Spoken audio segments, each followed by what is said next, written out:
안녕하십니까 여러분, 랜선 선교사 담혜색입니다. 지금부터 준비한 내용은 특별히 비그리스도인들을 위해서 제작되었습니다. 기독교에 대한 가장 대표적인 질문 18개, 교회에 대한 질문 18개, 그리고 댓글에 겹치지 않고 신선한 질문이 있다면 추가로 4개를 더해서 총 40개의 질문에 답변하려고 합니다. 아시겠지만 기독교인들 사이에서도 성경 해석과 교리에 대한 다양한 견해 차이가 존재합니다. 그래서 제가 설명하는 일부 내용들은 다른 기독교인 분들에게 충분히 불편하게 느껴질 수도 있습니다. 사실 비그리스도인들을 대상으로 하는 답변을 만들 때도 시청자의 대다수가 그리스도인이다 보니까 조심스러운 표현을 선택하게 되고 이것 때문에 쓸데없는 사족이 붙는 경향도 많았습니다. 하지만 저는 신앙의 핵심과 본질적인 면에서는 대부분의 그리스도인들이 비슷한 관점을 공유하고 있다고 생각을 합니다.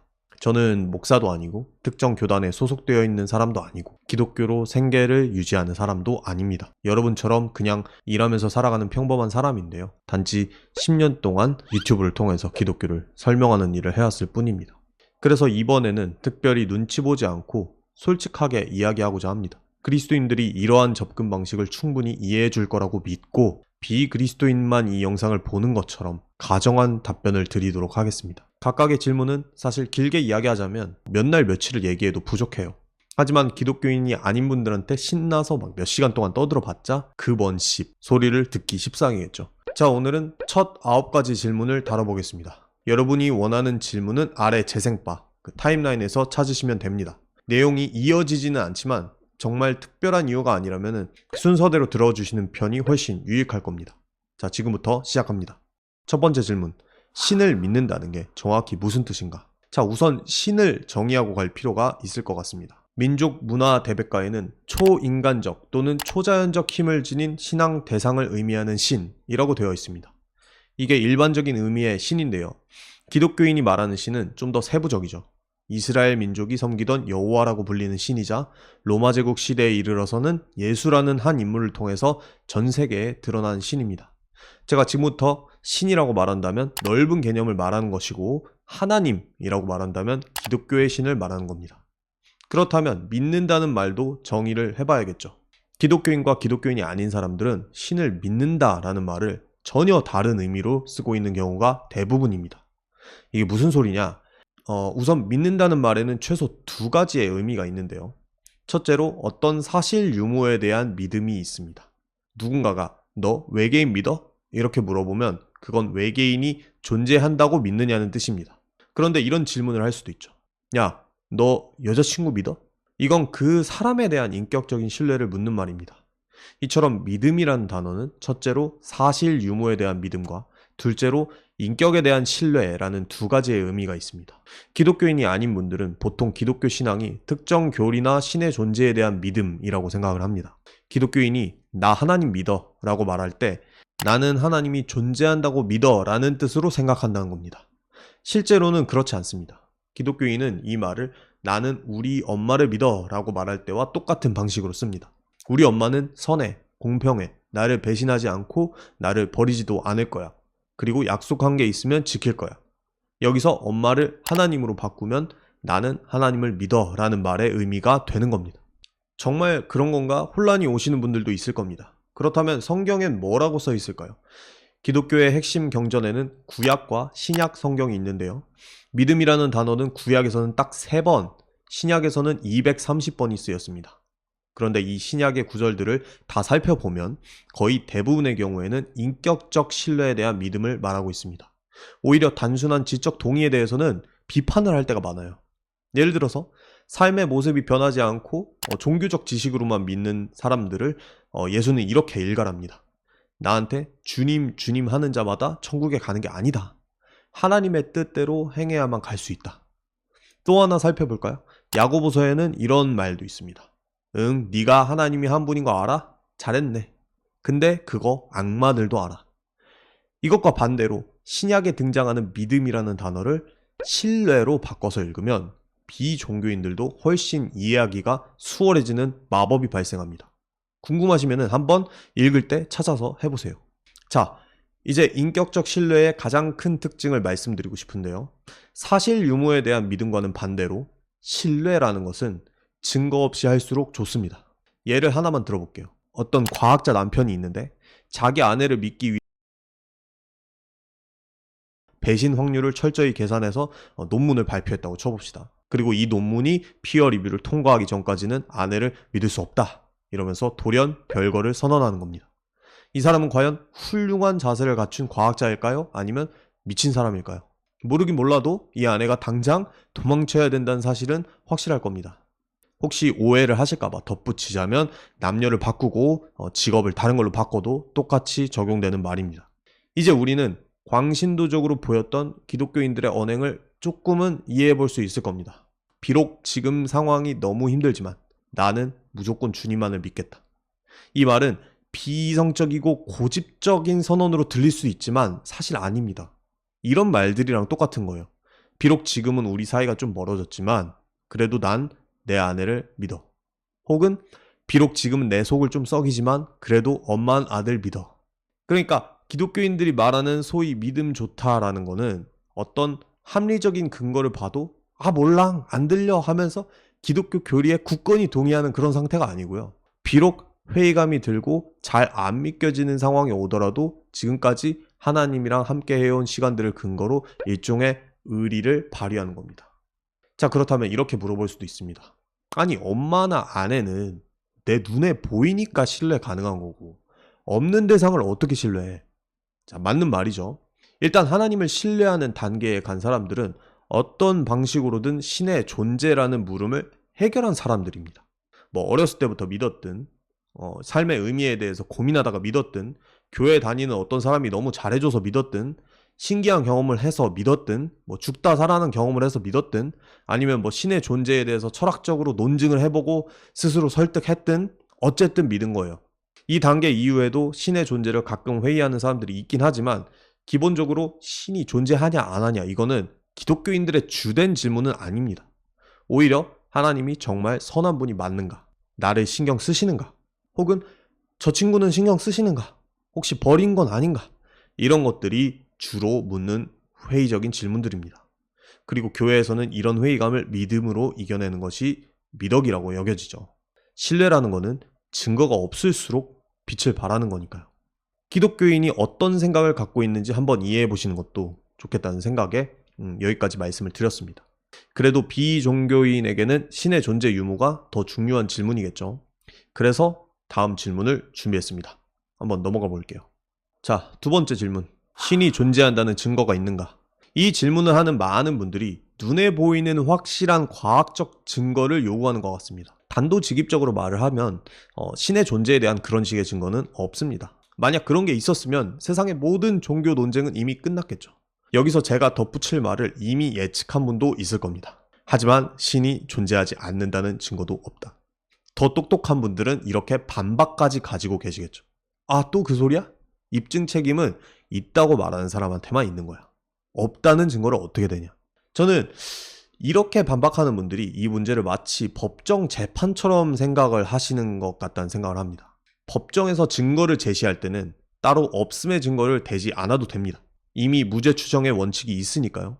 하지만 이 원칙은 말 그대로 재판을 위한 전제일 뿐이지 철학적인 논증이나 우리의 일상생활에서 항상 적용되는 건 아닙니다. 우리가 부재의 증거를 대야만 하거나 또 될 수 있는 상황은 생각보다 많아요. 예를 들어서 한 7살쯤 된 어린이한테 사실 산타는 없단다. 엄청난 이런 진실을 폭로한다고 쳐봅시다. 아마 그 아이는 아니야 있어 라고 반박을 할 겁니다. 그렇다면 이 아이가 어떤 사고 과정을 거쳐야 산타가 없다는 사실을 깨닫게 될까요? 산타가 없다는 증거들을 하나하나 깨닫는 수밖에 없습니다. 사실은 우리 모두가 이런 과정을 거쳤습니다. 그러면 여기에 어떤 증거가 있을까요? 좀 웃기더라도 제가 좀 진지하게 한번 나열을 해볼게요.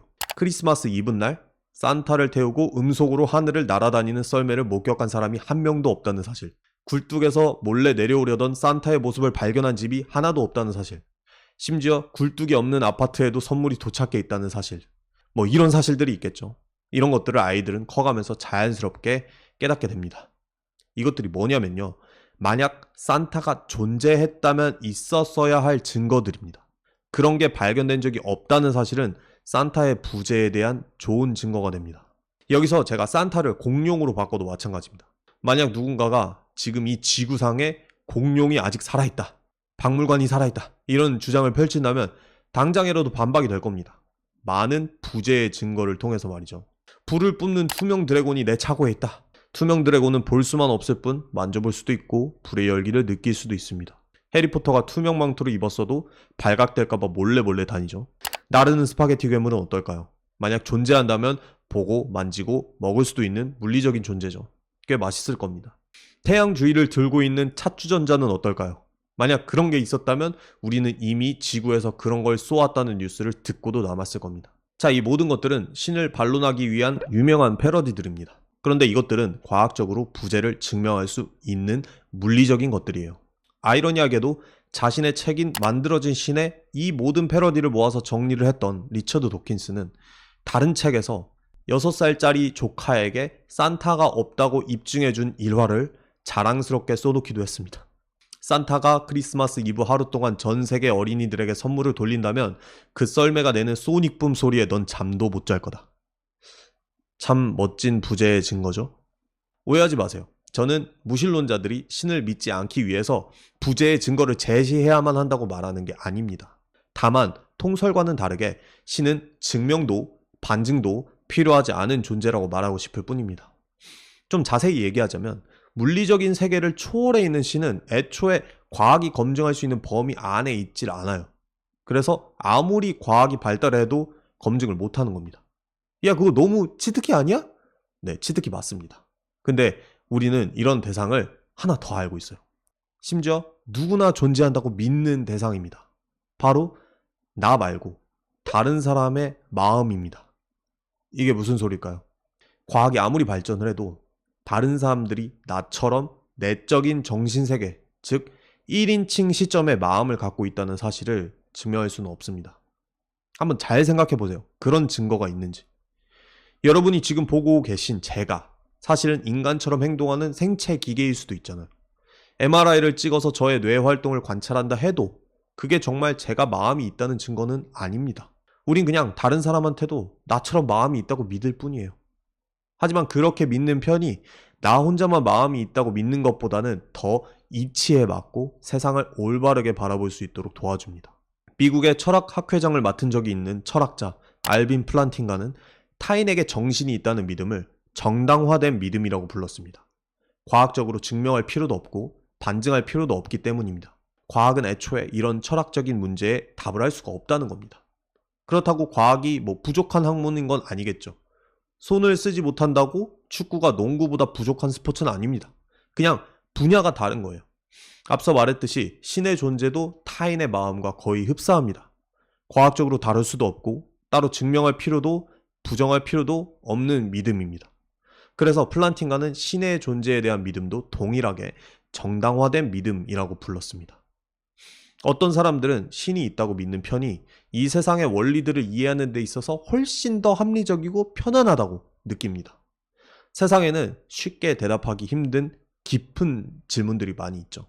내 삶의 목적은 뭔지, 혹시 이 세상에 잘 사는 정답지 같은 게 있는 건 아닌지, 이 모든 세상은 어떻게 시작됐는지, 만약 빅뱅이 시작했다면 그 빅뱅은 대체 어떻게 일어났는지, 논리와 수학은 어떻게 이렇게 정확히도 세상을 읽어낼 수 있도록 구현되어 있는 건지, 선로에서 아기를 구하고 자기가 대신 죽는, 어찌 보면 어리석다고 말할 수도 있는 이 청년 영웅들의 소식 같은 걸 들으면 왜 이렇게 숭고한 감정이 느껴지는지, 뉴스에서 나랑 상관도 없는 악한 사건들을 보면 왜 이렇게 분노가 일어나는 건지, 왜 가끔은 법을 어긴 것도 아닌데 내 행동에 이렇게 죄책감이 드는 건지, 왜 부족함이 없이 행복해야만 할 순간에도 공허감이 느껴지는 건지, 왜 가끔은 집에 있는데도 집에 가고 싶은 생각이 드는 건지, 이 모든 사안에 다른 논리적인 이유들을 다 제시해 볼 수도 있어요. 하지만 이런 종류의 문제들은 아직 결론이 나지 않은 그런 열린 결말의 문제들입니다. 지금도 누군가는 신을 믿음으로써 이 모든 질문들을 한꺼번에 연결시켜서 이해하게 됩니다. 그리고 이전과는 전혀 다른 방식으로 자신의 내적 세계와 바깥 세상을 해석하게 됩니다.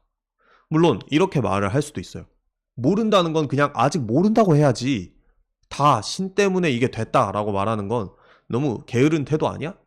저도 어느 정도는 동의를 합니다. 하지만 한편으로는 이런 말이랑 똑같이 들리기도 해요. 다른 사람한테 마음이 있는지 없는지에 대해서는 그냥 모른다고 해야지. 그냥 있다고 믿는 건 너무 게으른 태도 아니야? 제가 장담컨대 우리 중 대부분은 이미 모든 사람에게 마음이 있다고 믿고 있을 겁니다. 그 편이 세상을 이해하는데 훨씬 합리적이고 편안하기 때문입니다. 이 외에도 우리가 증거 없이 믿고 있는 것들이 사실 굉장히 많습니다. 인권에 대한 믿음도 그중 하나입니다. 인간의 생명이 어떻게 동물의 생명보다 우선시되고 이러한 권리는 태어날 때부터 어떻게 주어지는가? 사실은 종교로부터 기인한 생각들입니다. 또 논리와 수학이 언제나 우리의 세상을 잘 설명해 줄 거라는 그런 믿음, 이것도 믿음이죠. 이런 것들은 증명할 수 없지만 일단 믿었을 때 세상을 훨씬 잘 이해할 수 있게 해줍니다. 원래 신이 존재한다는 생각도 이 중 하나였습니다. 꽤 자연스러운 생각이었죠. 사람이 태어나면 무신론을 기본 탑재한다 라는 생각은 사실 아주 최근에서야 발명된 생각입니다. 원래 사람들은 선사시대부터 고대를 거치면서 오랜 세월 동안 당연하게 신을 믿어왔어요. 고대인이 멍청해서 그렇다고 쉽게 말을 할 수는 없겠죠. 플라톤과 아리스토텔레스도 고대인이었으니까요. 그들이 신을 믿었던 건 그렇게 믿어야 세상을 훨씬 합리적으로 이해할 수 있었기 때문입니다. 그런데 지금도 훨씬 많은 사람들이 동일하게 생각을 한다는 겁니다. 세계 인구 중 무신론자와 불가지론자의 비율을 합치면 10%에서 16% 사이인데요. 나머지 8, 90%는 어떤 식으로든 신을 믿는 편이 세상을 이해하는 데 도움이 된다고 믿고 있는 겁니다. 물론 제가 말씀드린 이 모든 것들이 신을 증명하는 증거냐? 그건 아닙니다. 누군가에게 합리적이라고 모두에게 그럴 거란 보장도 없고 소수의 생각이라고 늘 틀린 것도 아닙니다. 무신론자가 옳을 수도 있겠죠. 여기서 제가 하고 싶은 말은 신을 믿는 사람들에게 그걸 증명하기 전까지 넌 멍청한 거야, 맹목적인 거야 라고 만약 말한다면 그거는 부당하다는 겁니다. 만약 제가 비종교인들에게 신의 부재를 증명하지도 못했는데 왜 신이 없다고 믿으세요? 되게 비이성적이시네요? 라고 말하면 되게 이상하잖아요. 근데 반대로 하는 것도 논리적으로는 똑같다는 겁니다. 자, 그렇다면 다 알겠는데 그게 왜 하필 기독교의 신이냐 이렇게 물으실 수도 있습니다.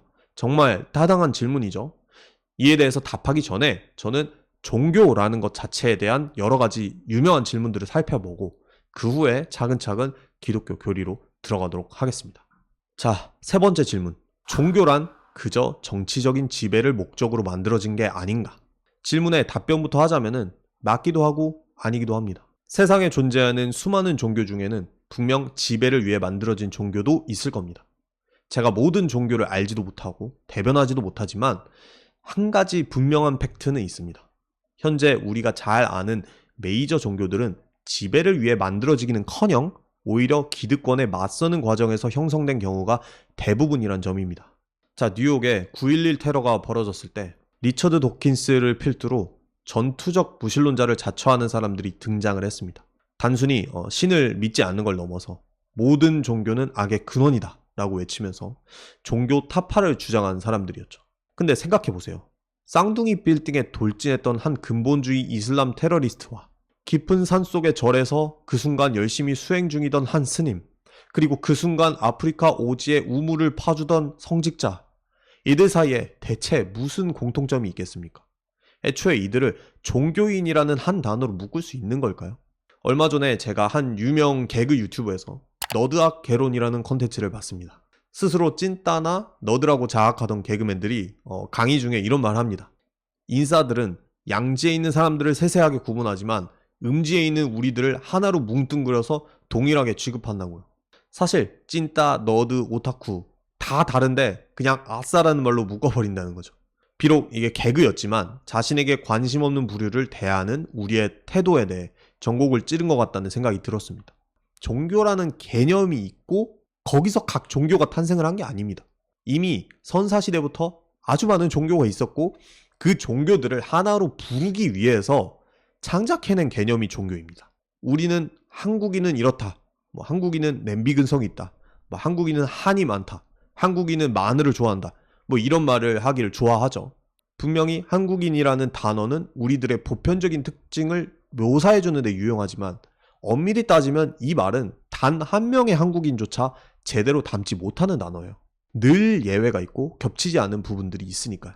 종교사학자인 조나선 화이트는 종교란 개념은 단지 분류를 위한 학자들의 창조물이라고 말합니다. 사실 원시 종교나 사이비 종교들, 그리고 현재 대다수 사람들이 믿는 메이저 종교들 간에는 근본적인 차이점들이 있습니다. 메이저 종교들 간에도 큰 차이가 있는 건 당연하고요. 이거는 다음 질문에서 좀 자세히 다뤄볼게요. 만약 제가 종교는 지배를 위해 만들어졌다 라고 주장하는 분한테 지배를 위해 구체적으로 어떤 종교를 누가 어떤 상황에서 만들었다는 건가요? 라고 물어본다면 아마 대부분은 답변을 못할 겁니다.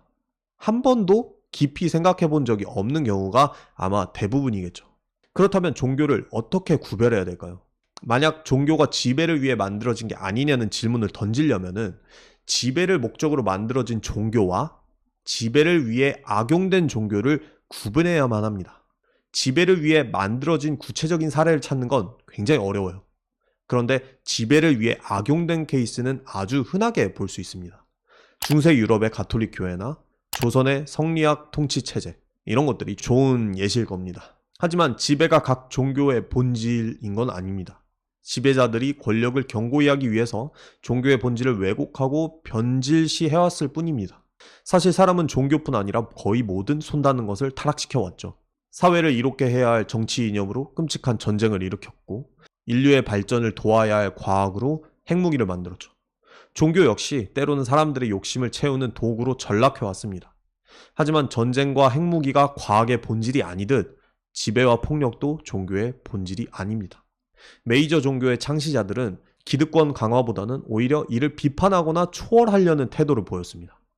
유대교는 강대국들의 지배 속에서도 민족의 정체성을 지키려는 이스라엘의 정신적 기반이었고, 예수는 종교와 정치 기득권의 부패를 비판하면서 사회적 약자들의 희망이자 친구가 되어주었죠. 부처는 왕족 출신임에도 기득권을 포기하고 생명의 평등을 강조했습니다. 공자는 군주에게 예와 덕의 중요성을 직언하면서 통치자가 도덕적 의무를 다하지 않으면 나라가 어지러워진다고 경고했습니다. 이처럼 메이저 종교의 창시자들은 지배에 봉사하기보다는 오히려 그 지배층의 한계를 드러내고 개선하려고 인생을 바친 사람들입니다. 그리고 각 종교를 믿는 사람들은 그 정신을 따르기 위해서 노력하는 사람들이고요. 자, 답변을 정리해 보겠습니다. 세상에는 수많은 종교가 있고 일부는 지배를 위해 만들어졌을 수도 있습니다. 하지만 모든 종교를 하나로 뭉뚱그려 말할 수 없고, 최소한 우리가 아는 메이저 종교들은 기득권에 부역하기보다는 오히려 저항하면서 탄생했습니다. 물론 이후에 종교가 지배를 위한 수단이 된 사례들은 많지만 이것들은 각 종교의 본질이 아니라 악용한 사람들의 탓입니다. 자, 끝으로 여러분에게 말씀을 꼭 드리고 싶은 게 있습니다. 타락한 종교를 정화하는 방법은 그 종교를 뿌리 뽑아서 없애는 게 아닙니다. 오히려 그 본질을 되찾을 수 있도록 격려하는 겁니다. 유교 꼰대들이 많은 사회에는 오히려 진짜 유교가 필요할 겁니다. 스님이 방송에서 풀소유를 자랑하는 사회에는 진짜 불교가 필요하고요. 길거리 전도자들이 과격한 메시지로 고성방가를 일으키는 사회에는 진짜 기독교가 필요합니다. 이거는 역설입니다. 하지만 진실을 담고 있는 역설입니다. 이 역설을 꼭 한번 기억해 주시면 감사드리겠습니다. 자, 다음 질문입니다. 모든 종교는 결국 같은 말을 하고 있는 게 아닌가? 자, 많은 사람들이 모든 종교가 본질적으로 똑같다고 생각을 합니다. 이에 대해서 가장 흔히 쓰이는 비유로 산 정상의 비유가 있습니다. 마치 하나의 산을 올라가는데 여러 가지 길이 있는 것처럼 각기 다른 종교들도 한 가지 진리에 다가가는 다양한 접근 방법이라는 겁니다. 만약 여러분이 다양성의 존중을 높은 가치로 여기신다면 이것이야말로 정말 훌륭한 생각으로 보이실 겁니다. 또한 특정 종교, 특히 개신교의 배타성에 대해서 분노하시는 분들이라면 더욱 그렇겠죠. 그럼에도 불구하고 저는 모든 종교가 본질적으로 같다는 생각에 동의하지 않습니다. 자, 여기까지 듣고 끄지 말아주세요. 몇 가지 이유를 설명해 볼 테니까 그래도 말도 안 되는 소리로 들린다면 꺼주셔도 됩니다. 자, 첫 번째 이유를 말씀을 드릴게요. 우선 모든 종교가 하나의 산 정상을 향하고 있는지 아닌지를 판단할 수 있는 사람은 이 세상에 아무도 없습니다. 만약 그런 말을 할 수 있는 사람이 있다면 어떤 사람이어야 될까요? 가장 높은 산 봉우리의 정상에서 모든 산과 모든 길을 다 꿰뚫어 보고 있는 사람이어야 됩니다. 우리 중에는 근데 그런 능력을 갖춘 사람이 없습니다. 그런 사람은 이미 본인이 예수이자 부처이자 무함마드이자 공자의 경지에 동시에 올라있는 사람일 텐데 그건 이미 신이겠죠. 그러니까 모든 종교가 같은 곳을 향하고 있다는 보장은 어디에도 없습니다. 반대로 그렇지 않다는 확실한 보장도 없죠. 제 포인트가 그겁니다. 어떤 주장이 아무리 아름다워 보인다고 해도 그것은 사실 여부와 별 상관이 없을 때가 많다는 겁니다. 둘째로, 모든 종교가 결국 같다는 생각은 오히려 종교의 다양성에 대해서 무시하는 처사일 수도 있습니다. 원시 종교는 물론이고 메이저 종교들도 각각의 교리들을 살펴보면 고유한 목적 의식들을 갖고 있습니다. 예를 들어서 모든 종교를 존중한다고 잘 알려져 있는 불교 또한 신자들에게 인격신을 섬기는 법을 가르치지는 않습니다. 특별히 죽어서까지 그 인격신을 만나서 섬기기를 꿈꾸는 기독교인들의 소망이 과연 진지한 불교 수행자들에게 어떻게 보일까요? 잘못된 생각이라고까지 여기시진 않겠지만 결코 바람직한 생각으로 보이지는 않을 겁니다. 하지만 어떤 종교들은 인격신을 잘 섬기는 걸 그 종교의 핵심 가치로 여깁니다. 사람들이 흔히 오해하는 것은 무언가에 반대하냐, 반대하지 않느냐만 배타성이 아니라는 겁니다. 누군가가 엄청나게 중요하다고 말하는 걸 그건 중요하지 않아 라고 말하는 것도 충분히 배타성이 될 수 있습니다. 간단한 예로 한 부부가 있는데 한 명은 아이를 가지는 게 부부 생활에 필수적이라고 생각을 하고 상대방은 전혀 그렇지 않다고 생각할 수도 있습니다. 이 경우에는 단순히 아이를 가지는 게 필수라고 생각하는 쪽이 더 배타적인 게 아닙니다. 아이가 필수라고 보는 쪽은 아이 없는 결혼 생활이라는 상대방의 가치관을 인정하기 어려운 거고, 반대로 아이가 필수가 아니라고 보는 쪽은 아이와 함께하는 가정이 필수적이라는 배우자의 가치를 부정하고 있는 겁니다. 즉, 둘 다 서로 핵심 가치관을 배제하는 배타적인 생각을 갖고 있는 거죠. 여기서 가장 중요한 거는 배타성의 여부가 아닙니다. 배타적이라고 나쁜 게 아니에요. 관용이 있느냐 없느냐가 중요한 겁니다. 여기서 관용이란 상대와의 의견 차이가 있음에도 불구하고 여전히 상대를 존중과 친절로 대하는 태도를 말합니다.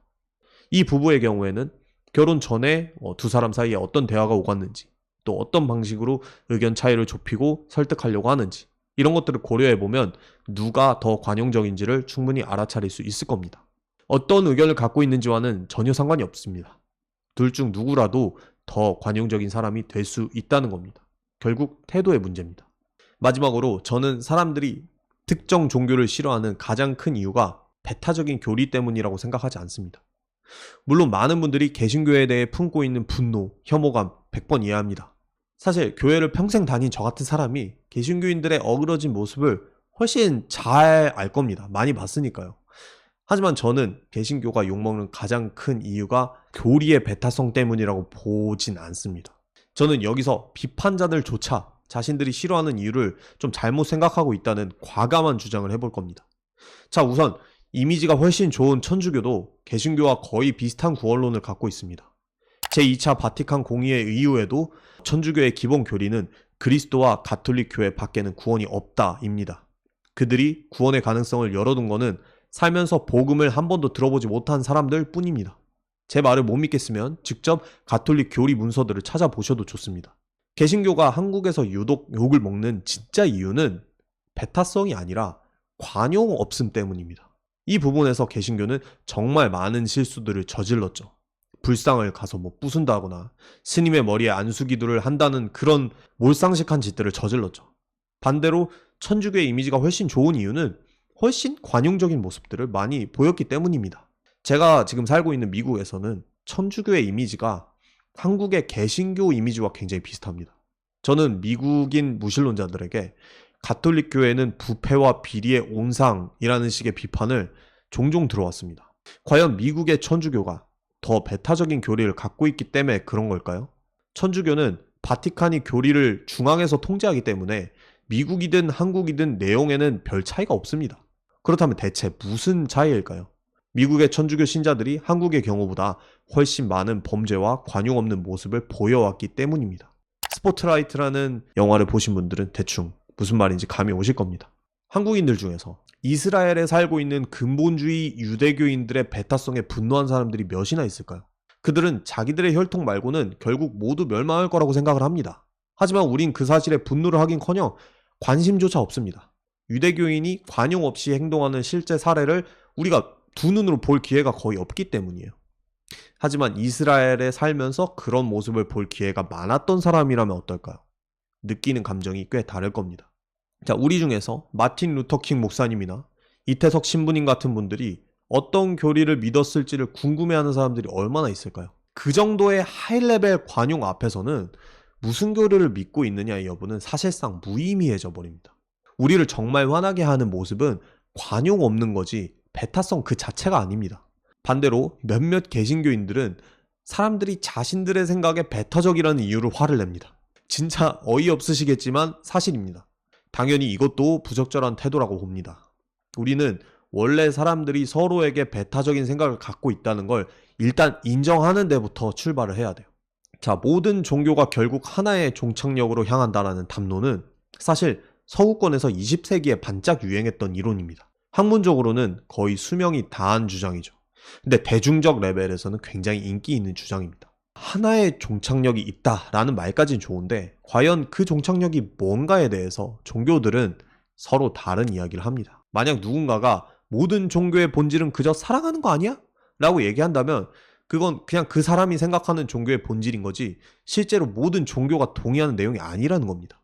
그냥 느낌상 그럴 것 같을 뿐이에요. 그런데 느낌상 그럴 것 같아서 옳은 건 이 세상에 없습니다. 그렇다면 현대 종교학의 추세는 어떨까요? 모든 종교가 각각의 산임을 인정을 하고 그 산들이 각각 어떠한 배경과 어떤 맥락에서 고유한 교리를 만들어냈는가 여기에 집중해야 한다고 말합니다. 대표적으로 조너슨 화이트나 탈랄 아사드, 슬라보의 지작 같은 학자들이 이렇게 주장을 하는데요. 누가 봐도 다르게 생긴 산들을 억지로 합치지 말고 그냥 있는 그대로 차이를 존중해야 한다는 겁니다. 학계에서든 대중적으로든 종교 간의 대화가 유행을 하고 있습니다. 이건 정말 좋은 일이죠. 하지만 그들이 서로 만나서 무슨 말을 해야 될까요? 너희 종교 말도 다 옳아. 전부 옳네. 다 동의해. 라고 말한다면 만날 이유가 없겠죠. 이거는 저만의 생각이 아닙니다. 무신론자인 슬라보의 지적도 동일한 주장을 해요. 모든 종교가 같다는 식의 접근은 옳지도 않을 뿐더러 종교 간의 진실된 대화와 토론으로부터 배울 수 있는 많은 유익을 없애버린다 라고 얘기를 합니다. 저는 지적보다 한 발짝 더 과감히 나가보겠습니다. 모든 종교가 같은 말을 한다고 말하는 건 어쩌면 각 종교의 고유한 주장들이 하나라도 사실이길 바라지 않는 태도일 수도 있습니다. 욕먹는 거를 각오하고 얘기를 하는 겁니다. 겉으로는 모든 종교를 존중하는 것처럼 보이지만 사실은 반대인 거죠. 그렇다면 한번 모든 종교에서 배타적인 부분을 잘라내고 겹치는 부분만 뽑아봅시다. 분명히 뭐가 나오긴 나오겠죠. 서로 예의 있게 대하고 싸우지 말고 사랑해라. 아마 이걸 듣고 그래 이게 본질 아니야? 너무 아름답지 않아? 이렇게 말씀을 하실 수도 있어요. 맞아요. 정말 좋은 메시지가 맞습니다. 본질적으로 필요한 메시지도 맞습니다. 하지만 이런 메시지를 배우기 위해서 교회나 절에 갈 필요가 있을까요?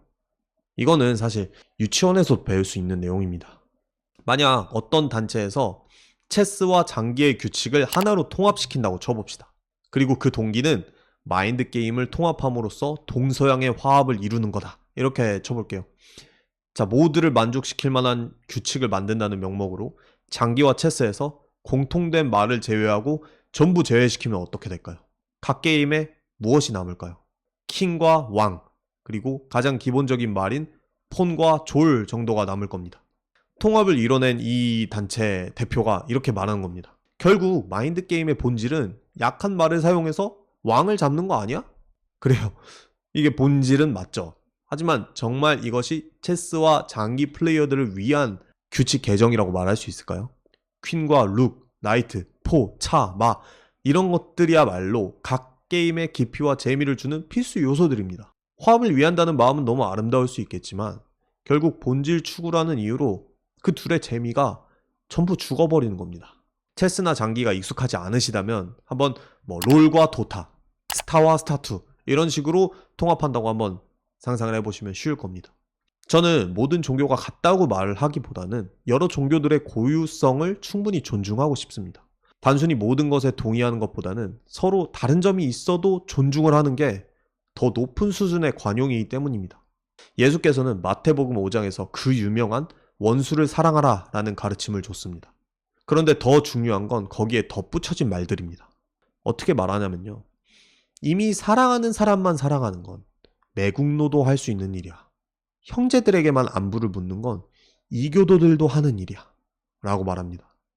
진짜 사랑이라는 거는 자신과 반대되는 사람들을 대할 때 비로소 드러난다는 겁니다. 야, 그런 배타성 때문에 종교 전쟁들이 일어나는 거 아니야? 라고 말을 하실 수도 있겠죠.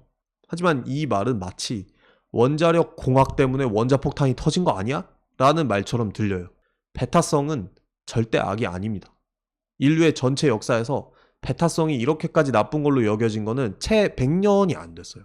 심지어 서구의 영향력이 덜한 곳들에서는 여전히 배타성이 딱히 나쁜 걸로 여겨지지 않습니다. 어떤 게 옳은가, 어떤 게 틀린가, 여기에 더 포커스가 있죠. 이것처럼 배타성도 결국 누가 어떻게 쓰느냐에 따라서 굉장히 달라집니다. 국가에 대한 배타적인 애국심은 그 나라의 발전을 이뤄내는데 엄청 유용하지만 때로는 국뽕을 일으켜서 눈살을 찌푸리게 만들거나 민족주의까지 발전해서 전쟁을 일으키기도 하겠죠. 그렇다고 야, 애국심은 나쁜 거야. 지금부터 모든 국가를 동일하게 사랑해. 라고 말을 할 수는 없는 겁니다. 이런 가르침은 박애주의자를 만들기는커녕 그냥 어떤 국가도 사랑하지 못하는 무정부주의자를 만들 가능성이 높습니다.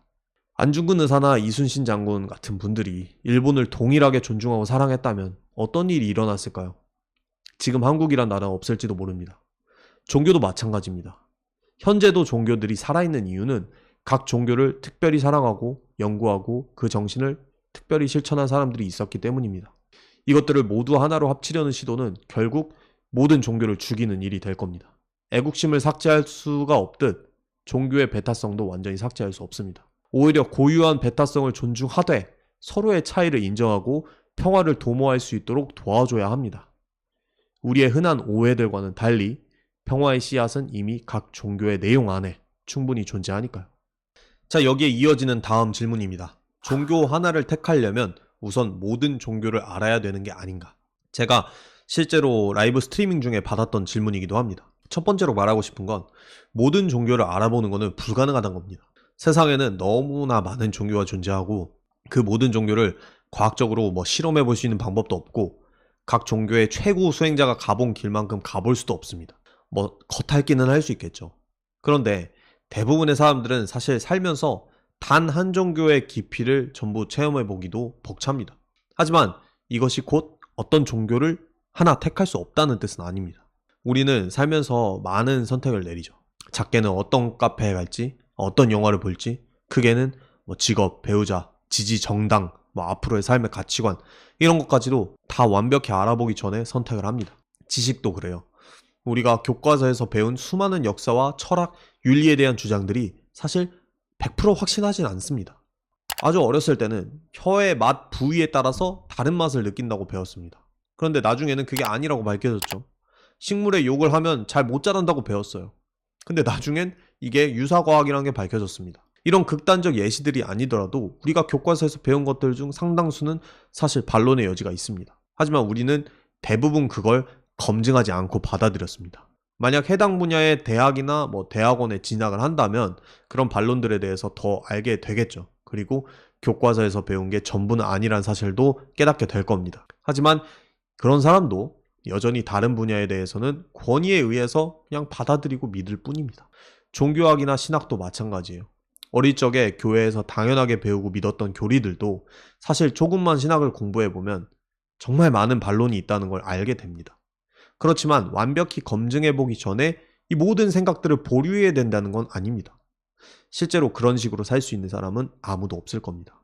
무신론도 마찬가지예요. 많은 사람들의 생각과는 다르게 무신론은 인간의 디폴트 값이 아니죠. 인류의 역사는 오히려 그 반대를 보여주고 있습니다. 특별히 무신론자 치고 혹시 신이 있지는 않을까? 라고 진지하게 생각해보지 않은 사람을 저는 적어도 만나본 적이 없습니다. 제가 만나본 모든 무신론자 분들은 심지어 종교에 아무 관심이 없어 보이는 사람들조차 살면서 한 번쯤은 신이나 사후세계 같은 것들에 대해서 진지한 생각을 해본다고 말했습니다. 무슨 이유가 되었건 매 순간 신이 없다는 쪽으로 선택을 해온 것이죠. 이처럼 무신론자들 또한 모든 종교를 경험해보지 않고 선택한 건 마찬가지입니다. 무신론이 확실히 사실이라는 과학, 철학적인 증거들이 없는 것은 당연하고요.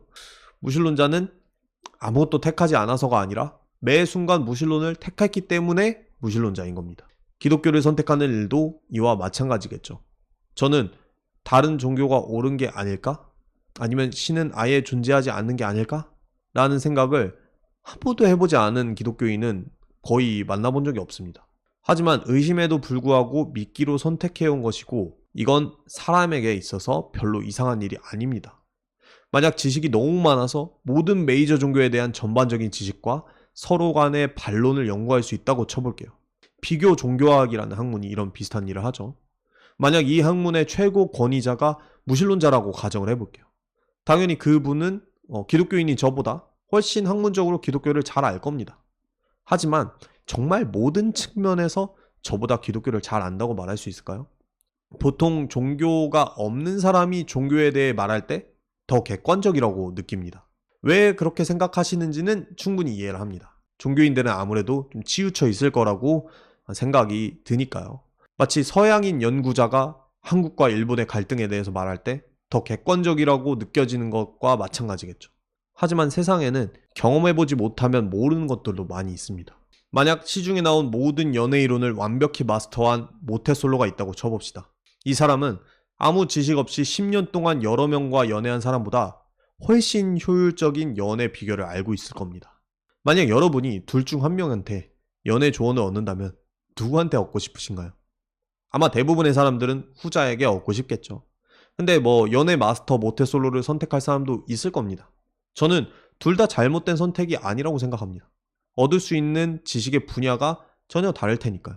이미 연애를 잘하고 있는 사람이라면 좀 더 잘 살아가기 위해서 연애 지식이 풍부한 사람한테 디테일 같은 것들을 배워볼 수도 있을 겁니다. 반대로 연애를 10년 동안 한 사람에게만 물어볼 수 있는 것들이 있습니다.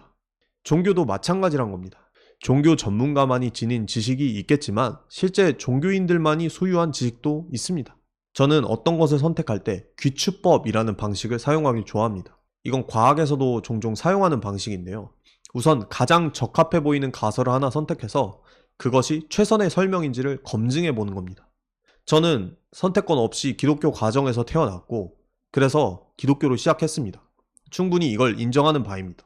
하지만 목회 데이터 연구소의 최근 조사에 따르면 10대 기독교인 중 40%는 성인이 되면 교회를 떠나겠다는 마음을 갖고 있고 실제로는 훨씬 많은 비율이 대학 진학 후에 떠나는 걸로 알고 있습니다. 교회의 커뮤니티적 용도가 더 강한 미국 한인교회의 경우에는 이 비율이 80% 이상으로 훨씬 올라갑니다. 이 말은 즉 기독교인 가정에서 태어난다고 기독교 신앙을 유지한다는 보장이 거의 없다는 겁니다. 저는 살아가면서 기독교가 진실인지 계속해서 검증해 보려고 노력을 했습니다. 반대하는 사람들과 많은 토론을 했고 기독교를 비판하는 서적들을 많이 읽어왔습니다. 결정적으로는 한번 기독교적으로 살아보려고 노력을 했습니다. 만약 이것이 제 삶에 작동을 한다면 기독교를 계속 믿을 만한 이유가 될 테니까요. 반대로 작동하지 않는다면 다른 사상을 찾아봐야 할 겁니다. 아직까지는 다른 종교가 더 진리라고 느껴진 적은 없지만 무신론이 사실일지 모른다고 진지하게 고민한 적은 정말 많습니다. 신이 없는 것처럼 느껴질 때가 아주 많았고 이에 대해서 학문적으로도 많이 탐구했습니다. 그럼에도 아직까지 기독교를 떠날 이유를 발견한 적은 없습니다. 기독교 안에는 분명히 배타성 주장이 있습니다. 앞선 질문들에서 살펴봤듯 모든 종교에는 배타성 주장이 있고 별로 이게 이상한 일이 아닙니다. 예수는 자신이 신과의 유일한 통로이자 진리이며 생명이라고 말했습니다. 심지어 자신을 믿는 자는 죽어도 살아날 거라는 말도 합니다. 이런 말은 미치광이거나 거짓말쟁이거나 진짜 신만이 할 수 있는 말입니다. 그런데 저는 아직까지 예수를 미치광이나 거짓말쟁이라고 볼 이유는 찾지 못했습니다. 물론 예수가 그런 주장들을 한 적이 없는데 사람들이 지어낸 게 아니냐 이렇게 물을 수도 있습니다. 이것은 이후의 질문들에서 다뤄보도록 하고요. 중요한 건 기독교를 믿고 예수의 가르침을 사실로 따른다는 것 자체가 사실 다른 종교에는 완벽한 진리가 있을 수 없음을 마음속으로 인정하는 것과 마찬가지라는 겁니다. 이렇게 생각하는 것 자체는 저는 편협한 게 아니라고 생각을 합니다. 아내에게 당신이 이 세상에서 최고의 여자야 라고 말하는 남자가 편협한 사람일까요? 그는 이미 결혼이라는 선택을 내렸고 그 선택이 완벽히 틀렸다는 보장이 있기 전까지는 오히려 최고의 선택이었다고 믿는 편이 더 행복하고 좋은 겁니다. 다른 모든 이성을 못난 사람들이라고 모욕하지만 않는다면 말이죠. 이것처럼 모든 기독교인은 일단 예수가 틀렸다는 생각이 들 때까지는 그분을 믿고 밀어붙여도 됩니다. 다른 이성에 대해 모른다고 이혼할 이유가 없듯이 다른 종교를 모른다고 배교할 이유도 없습니다. 물론 이건 다른 종교를 믿는 분들한테도 마찬가지입니다. 자, 이쯤에서 여러분들이 하실 만한 말씀이 예상이 됩니다. 기독교의 배타성이라는 거는 결국 모든 인간은 죄인이고 예수를 안 믿으면 지옥에 빠뜨리는 그런 참혹한 내용이 아니냐. 자, 이제 조금 차근차근 이야기해 보도록 하겠습니다.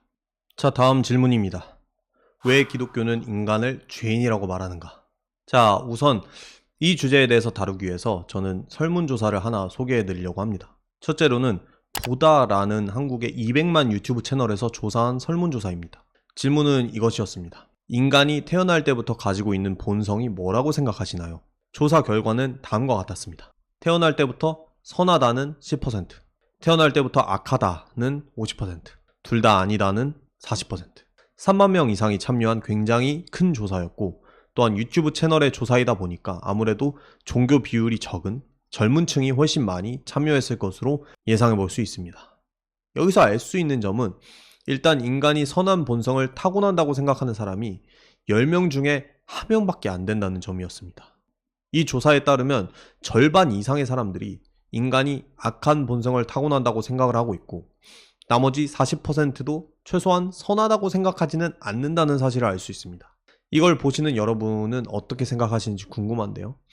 사실 모든 인간은 죄인이다 라는 말은 약간의 차이는 있을 수 있어도 모든 인간이 악한 본성을 타고난다 라는 성악설과 거의 동일한 말입니다. 그런데 조금 이상하지 않나요? 90%가 넘는 사람들이 성악설을 지지하거나 최소한 가능하다고 생각을 하는데, 왜 인간이 죄인이라는 기독교의 원죄 교리는 그토록 역겨워할까요? 심지어 기독교인들마저도 이 교리를 받아들이기 어려워하는 경우가 많습니다.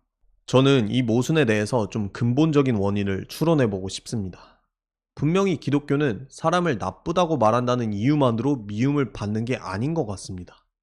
다른 이유가 있거나 아니면 이 교리의 내용에 대해서 오해가 있는 거겠죠. 말하자면 성악설과는 전혀 다른 이야기라고 생각을 하시는 겁니다. 아마 여러분 중 상당수는 인간은 죄인이야 라고 말하는 기독교인을 보고 짜증이 난 적이 있을 겁니다. 그리고 그 사람을 보면서 기독교를 믿고 있는 자기는 예외라는 듯한 태도를 읽었을 확률이 높습니다. 사실 교리의 내용이 아니라 그 사람의 선민의식에 화가 나는 겁니다. 여기서 오해만 빠르게 풀자면 기독교는 비기독교인만 죄인이라고 말하지 않습니다. 절대로 그렇게 말하지 않습니다. 기독교의 원죄 교리는 기독교를 믿는 사람이든 안 믿는 사람이든 모두 악한 본성을 갖고 있다고 말을 합니다. 단 한 명도 예외는 없어요. 자, 여기서 하나 더 설문조사를 소개해 드릴게요. US 뉴스 앤 월드 리포트 서베이라는 곳에서 1000명을 대상으로 조사를 했습니다. 질문은 이랬습니다. 만약 천국과 지옥이라는 게 존재한다면 누가 가장 천국에 갈 확률이 높을까요? 자, 여기서 여러 유명인들의 예시를 주고 설문을 하게 한 거죠. 여기서 2등으로 꼽힌 사람이 마더 테레사였습니다. 79%의 사람들이 마더 테레사는 죽으면 천국에 갈 거라고 답을 했어요. 그 뒤로 이어진 게 마이클 조던 65%, 다이애나 왕세자비 60% 등 이런 결과가 나왔습니다. 그런데 마더 테레사보다도 천국에 갈 확률이 압도적으로 높은 인물이 하나 있었습니다. 무려 87%의 득표율을 기록한 이 인물은 바로 자기 자신이었습니다. 사람들은 마더 테레사보다 자기가 천국에 갈 확률이 8%나 더 높다고 생각한 겁니다.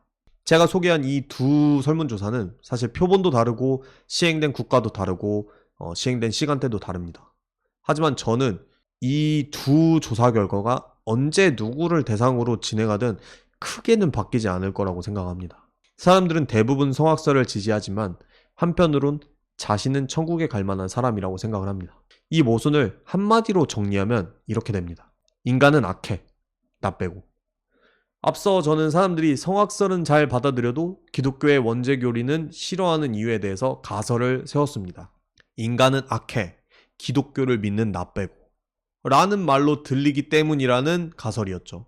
저도 이게 굉장히 혐오스러운 생각이라고 생각합니다. 하지만 어떤 기독교인들이 저렇게 생각하는 것이 혐오스럽다면 대부분의 사람들이 갖고 있는 것으로 밝혀진 인간은 악해, 나 빼고 라는 생각도 똑같이 혐오스러운 생각일 겁니다. 여기서 성경이 가장 크다고 여기는 두 가지 죄를 말씀드리겠습니다. 바로 교만과 위선입니다. 온갖 죄인들을 다 용서하고 새로운 기회를 주시던 예수께서도 이건 좀 했던 게 교만과 위선입니다. 이 지점에서 기독교가 인간을 죄인이라고 말하는 가장 큰 이유가 나옵니다. 기독교는 우리들이 뭐 법을 어긴 적이 없는데도 함부로 막 억까하면서 너 범죄자야 이렇게 말하는 게 아닙니다. 무단횡단을 하고 친구를 괴롭히고 쓰레기 버리고 야동 보고 바람 펴서 너 죄인이야 이렇게 말하는 것도 아닙니다. 물론 그것도 죄일 수 있겠지만요. 본질적으로는 우리가 인간은 악해, 나 빼고 라고 생각하기 때문에 죄인이라는 겁니다. 한번 대부분의 사람들이 이런 생각을 갖고 살고 있다고 생각을 해보세요. 우리도 그걸 싫어합니다. 바로 인간 혐오에 걸리지 않겠습니까? 근데 여러분, 이건 사실 메비우스의 띠예요. 만약 이런 세상이라서 우리가 인간 혐오에 걸려요? 그렇게 생각하는 나도 지금 인간은 악해, 나 빼고 라고 생각하는 거잖아요.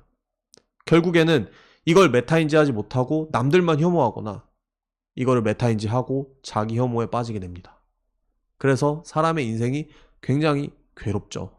남을 혐오하거나 자기를 혐오하는 사람들이 얼마나 많나요? 그래서 우리는 서로 싸우고 상처 주고 괴롭힙니다. 저는 여기서 기독교의 원죄 교리에 대한 정말 색다른 해석을 해보려고 합니다. 저는요, 기독교의 원죄 교리는 이런 어려운 상황에 처한 우리에게 큰 위로를 준다고 생각을 합니다. 이게 미친 소리 같아도 한번 끝까지 듣고 욕해주세요. 자, 저는 약사인데요. 다른 직종들도 마찬가지겠지만 의료 종사자들이 정말 하나같이 하는 말이 있습니다. 아, 일하다가 인간 혐오 걸리겠다. 저도 약국에서 일을 하다 보면은 정말 말도 안 되는 행패를 부리는 할머니, 할아버지들 많습니다. 상상을 초월해요. 그러던 어느 날 한 진상 할머니의 약 리스트를 보게 되는 거예요. 그러면 정신병 약이나 치매약 등이 있는 경우가 있습니다. 제가 그걸 보고 그럼 그렇지. 역시 정병이었네. 라는 생각이 들까요? 오히려 이해하고 연민하려는 마음이 곧장 올라옵니다. 이게 사람이라면 그럴 거예요. 인간이 죄인이라는 말도 사실 마찬가지인 것 같아요. 사람들의 온갖 나쁜 행동, 그리고 뭐 교만과 위선까지도 사실 이 교리 때문에 조금은 더 이해하고 동정할 수 있게 됩니다. 저 사람이 어쩔 수 없구나. 이렇게 생각하는 거죠. 심지어 나도 어쩔 수 없구나. 한 배를 탔구나. 한 가지 예를 더 들어볼게요. 여러분 MBTI를 많이 좋아하실 겁니다. MBTI가 뭐 진짜냐, 유사 과학이냐 이런 건 지금 중요하지 않습니다. 제가 관심 있게 보는 거는 MBTI가 유행한 후에 생겨난 사회 현상들입니다. 저는 MBTI 유행의 가장 큰 장점으로 사람들이 서로를 이해해보기 시작했다는 사실을 꼽습니다. 예를 들어서 감정적 공감이 약한 남자친구를 보면서 아, 얘는 T라서 그렇구나. 일부러 날 빡치게 하려고 해결책만 제시하는 게 아니구나. 원래 그런 거구나. 라고 이해하는 경우들이 있죠, 분명히. 뭐 아니면 여행 계획을 미리 세우지 않는 여자친구를 보면서 아, 얘가 아무 생각이 없거나 날 빡치게 하려는 게 아니라 즉흥적인 걸 좋아하는 P구나. 이런 식으로 이해심을 발휘하는 걸 봅니다. 인간이 죄인이라는 말을 MBTI처럼 한번 생각해보면 어떨까요? 도덕적인 실수를 한 연예인에게 악플을 퍼붓고 싶은 마음이 올라올 때, 직장 상사를 동료들과 함께 저주하고 욕하고 싶을 때, 아, 이 사람 죄인이라 그렇구나 라고 생각을 하는 겁니다. 더 성숙한 사람은 여기서 한 발자국 더 갈 수 있을 겁니다. 근데 기독교 교리가 옳다면 내 MBTI도 죄인이네. 누군가에겐 나도 저런 모습으로 보여지겠지. 자, 어떤가요? 남을 욕하고 저주하는 데만 쓰여야 할 것 같은 기독교의 원죄 교리가 서로를 이해하고 겸손하게 대하는 데 쓰일 수 있는 겁니다. 그리고 이것이야말로 사실 원죄 교리가 가야만 하는 방향입니다. 물론 일이 항상 이렇게 잘 작동하는 건 아니겠죠. MBTI가 싸움의 도구가 되는 경우도 있습니다. 너 T발 C야? 뭐 아니면 F는 왜 T를 공감 안 해줌? 겁나 이기적이네. 이렇게 서로를 조롱하고 공격하는 경우도 심심치 않게 볼 수 있죠. 똑같은 MBTI 유행을 서로를 이해하기 위해 쓰는 사람들이 있는가 하면 서로를 혐오하고 편을 가르기 위해 쓰는 사람들이 있습니다. 하지만 이게 MBTI 자체의 탓이라고 말을 할 수는 없어요. 싸움의 구실이 되었을 뿐 싸움의 원인인 건 아니니까요. 마찬가지입니다.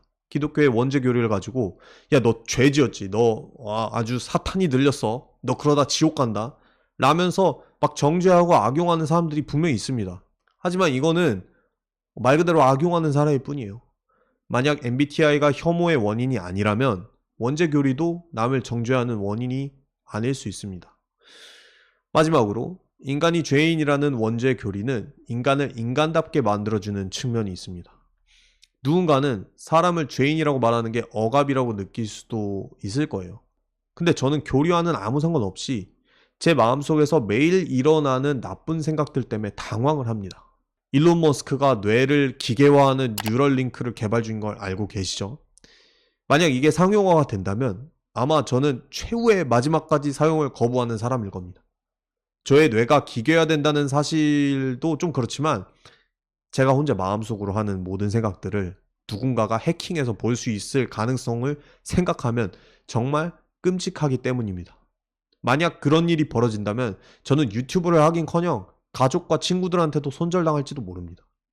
정말 부끄럽지만 이게 저의 솔직한 마음입니다.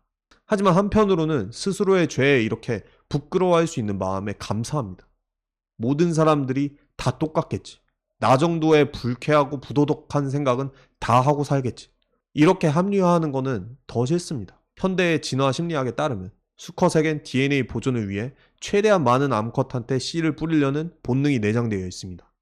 만약 사람이 하나의 동물에 불과하다면 이런 본능을 따르는 건 지극히 자연스러운 일이겠죠. 하지만 이 본능을 제가 거침없이 따라 살면 어떻게 될까요? 결국 자연에 속박된 짐승 같은 존재가 될 겁니다. 저는 진심으로 저의 나쁜 욕망들이 죄였으면 좋겠습니다. 죄인인 게 짐승인 것보단 나으니까요. 전 자연을 사랑하지만 자연 그 자체이고 싶진 않습니다. 죄인일지라도 인간이고 싶습니다. 앞서 편의를 위해서 성악설과 하나로 퉁쳤지만 사실 기독교의 원죄 교리는 조금은 다른 이야기를 합니다. 인간이 죄를 피할 수 있도록 태어났지만 항상 피할 수는 없다는 겁니다. 충분히 피할 수도 있었던 잘못을 피하지 못해서 절대자 앞에서 참회해야 하는 죄인, 이것이 기독교가 말하는 사람의 현 상태입니다. 그렇지만 인간은 죄인이기 때문에 자연계를 넘어서 있고 죄인이기 때문에 무엇이 옳고 그른지를 판단할 수 있습니다. 예수는 왜 죄인들과 어울리냐고 공격하는 유대교 지도자들에게 이렇게 답을 했습니다. 건강한 사람한테는 의사가 필요 없다. 병든 사람들한테만 필요하다. 기독교는 멀쩡한 사람을 병들었다고 우기는 게 아닙니다. 오히려 우리 중 대부분이 동의하고 있는 성악설과 인간의 현실에 대해서 다시 한번 그거 맞아 라고 확인해 줄 뿐입니다. 그리고 그 현실을 고치려고 최고의 의사가 오셨다고 말을 하는 겁니다. 기독교는 그 의사가 우리를 위해 치료에 전념하다가 감염돼서 죽기까지 희생했다. 이렇게 말합니다. 이것이 기독교의 원죄의 교리가 혐오가 아닌 사랑과 희망으로 연결되어야 하는 이유입니다. 도스토예프스키가 쓴 카라마조프가의 형제들이라는 소설이 있죠. 여기에는 조시마 장상이라는 한 수도사가 등장을 합니다. 주인공의 정신적 멘토이기도 한데요. 이 사람은 젊은 시절 여러 잘못을 저질렀지만 결국 참회하는 삶을 통해서 모두가 존경하는 그런 성인이 된 인물입니다. 그런 조시마 장상이 자신의 일기에서 모든 사람들에게 당부하면서 끝내는 말이 있습니다. 저도 이걸 인용을 하면서 답변을 마무리하려고 합니다. 제가 당신보다 10배는 더 나쁜 사람입니다. 이 말을 당신이 세상에서 가장 소중히 여기는 사람에게 전해주십시오. 자, 다음 질문입니다. 사랑의 신이라면서 어떻게 사람을 지옥에 보내는가? 가장 어려운 질문에 봉착했습니다. 답변에 앞서서 확실히 하고 싶은 한 가지가 있습니다. 지옥에 대해서 어떤 입장을 갖고 있든 상관없이 자신의 주변 사람들이 영원히 지옥에서 고통받길 원하는 기독교인은 한 명도 없다는 겁니다. 대부분의 기독교인들은 사람들이 지옥의 교리에 기분 나빠하는 것도 알고 도저히 받아들이기 힘들어하는 것도 잘 압니다. 기독교의 다른 모든 부분이 마음에 들어도 오직 이 교리 때문에 믿을 수 없는 분들이 많다는 것도 압니다. 기독교인인 저도 여러분과 똑같은 사람입니다. 똑같은 마음을 공유하고 있다는 것을 일단 알아주셨으면 좋겠고요. 저도 지옥의 교리가 굉장히 불편하고 싫습니다. 자, 그럼 당장 갖다 버리면 되는 거 아니냐? 문제가 그렇게 간단하진 않습니다. 저는 성경에 대해서 기독교인들의 평균보다 좀 더 유연한 스탠스를 갖고 있습니다.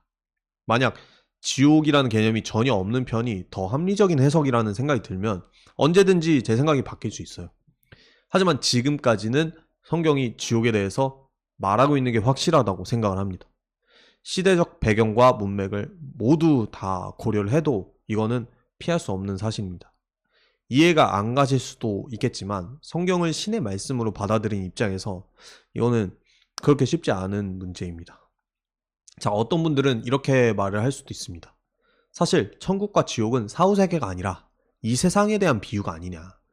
이거는 맞기도 하고 틀리기도 합니다. 기독교는 천국과 지옥이 이 세상에서 지금 당장 시작될 수 있다고 말합니다. 그러니까 사후에만 존재하는 게 아니라는 거죠. 하지만 그게 사후세계로도 이어진다고 말을 하는 겁니다.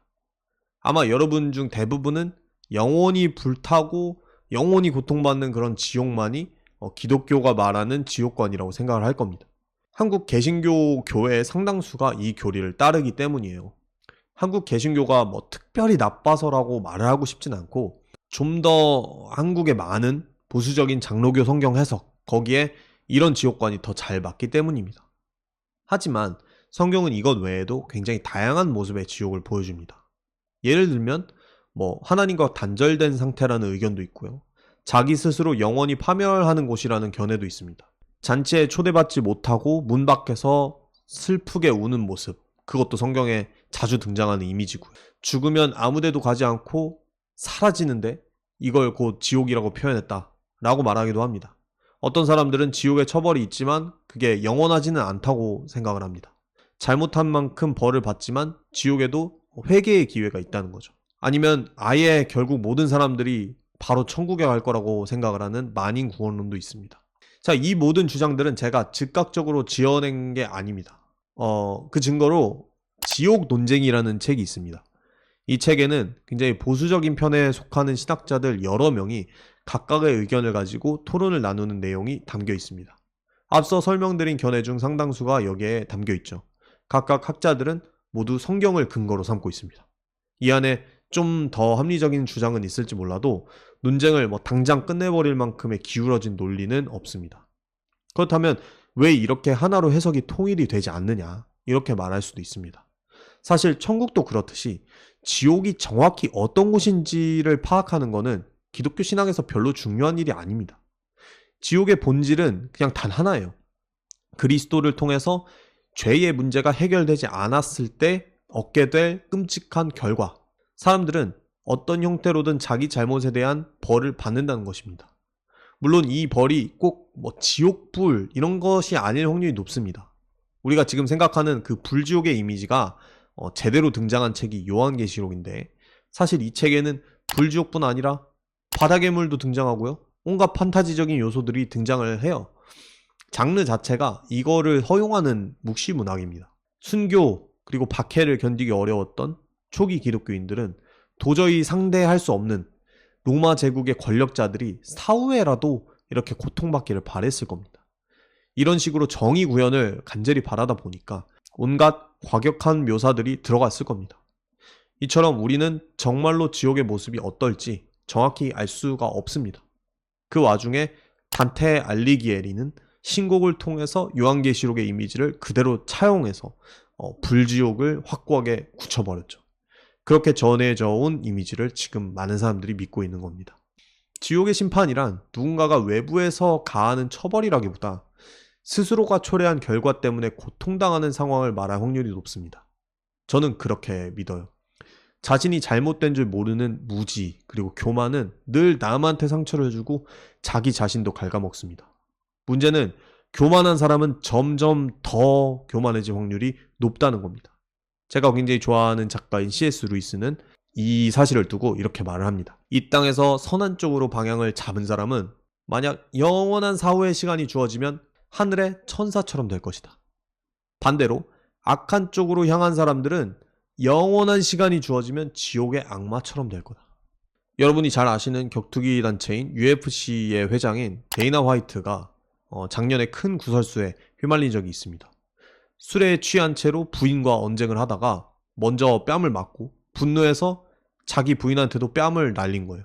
화이트 대표는 자신에게 어떤 징계를 내릴 건지 묻는 기자에게 이렇게 답한 바 있습니다. 꼭 징계를 내릴 필요가 없다. 나에게는 지금 이런 일을 저질렀다는 것 자체가 징계다. 지옥도 이와 마찬가지인 것 같아요. 자신이 영원히 반복해서 죄를 짓고 부끄러워지는 상태, 그리고 나중에는 너무 반복돼서 부끄러움조차 전혀 모르게 되는 그 상태가 곧 처벌입니다. 본인의 오만과 독선 때문에 스스로를 고립시키고 또 남들을 괴롭게 하는 그런 상태. 그곳이 영겁의 시간 동안 지속되는 곳이 지옥이라는 것이죠. 이런저런 이야기들을 했지만 사실 저는 지옥이 어떤 곳인지에 대해서 확고한 의견은 없습니다. 확실한 거는 제가 보통의 개신교 교회에서 말하는 영원한 불지옥을 믿지는 않는다는 겁니다. 불에 타거나 삼지창에 찔리는 그런 물리 타격이 지옥의 본질이라고 생각하지 않아요. 그리고 그곳에 영원히 반성의 기회가 없다고 생각하지도 않습니다. 제가 믿는 하나님은 정의를 실현하기 위해서 처벌은 내리더라도 영원히 고통 중에 내버려 두실 분은 아닙니다. 지옥의 불이 영원할 거라는 몇몇 성경의 언급이 분명히 있습니다. 하지만 이런 언급은 부모를 힘들게 하는 아이한테 너 자꾸 그러면 버린다 라고 말하는 식의 어떤 과장된 경고라고 믿습니다. 잘못에 대해 처벌은 하되 완전히 버릴 부모가 없듯이 하나님도 절대 반성의 기회를 주지 않는 영원한 지옥을 선사할 거라고 생각하진 않아요. 그럼에도 불구하고 누군가는 지옥에 영원히 남아있을 수 있다고 봅니다. 이게 무슨 얘기냐? 살다 보면 정말 영원히 반성하지 않을 것 같은 사람들도 만나게 되기 때문입니다. 그렇죠? 천국이란 회개하고 겸손해진 사람들, 혹은 최소한 그렇게 되길 원하는 사람들이 사는 곳이 되어야만 합니다. 그래야 천국이겠죠.